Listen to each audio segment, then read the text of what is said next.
Niall Horan has spoken candidly about his mental health and admits that he now recognizes his struggles. The singer, who first found fame in 2010 as part of the global pop phenomenon, One Direction, rarely had a moment to sit down and process things during his 20s. His success with the group, who were formed on the X Factor, saw him in a different country and different city on an almost daily basis, with very little time to wrap his head around things. Now, the 29-year-old has reflected on his own mental health following the coronavirus pandemic and says he now takes things a lot more seriously. In a new interview, the Mullingar-born icon explained that before the release of his third solo album, The Show, he didn't really do too much thinking. The star explained that it could be anything that makes him anxious, but writing his third record saw him believe it was the right time to document his feelings, admitting that growing up, he had attempted to convince himself that he wasn't suffering from anxiety.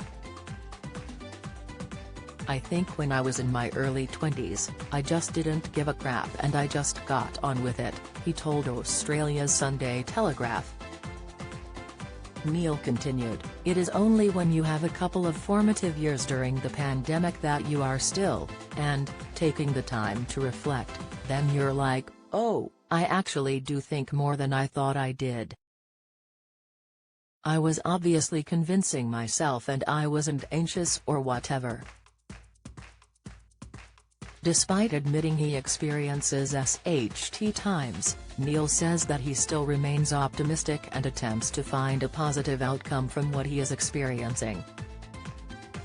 Niall is currently riding a wave of success after the show shot straight to the top of the charts, something which he says he was not expecting. Shortly after the news of the record becoming his second solo #1 album, he told the official charts company, "Huge news just in. I've just received my official #1 album award for this week's UK #1 album, The Show. Thank you so much to everyone who purchased a copy. This album means so much to me and I'm glad that you love it. I really wasn't expecting this, I really appreciate it." But this isn't his only recent success, with his upcoming arena tour across the United Kingdom and Ireland instantly selling out, as well as a recent headline slot at Capital FM's Summertime Ball with Barclaycard.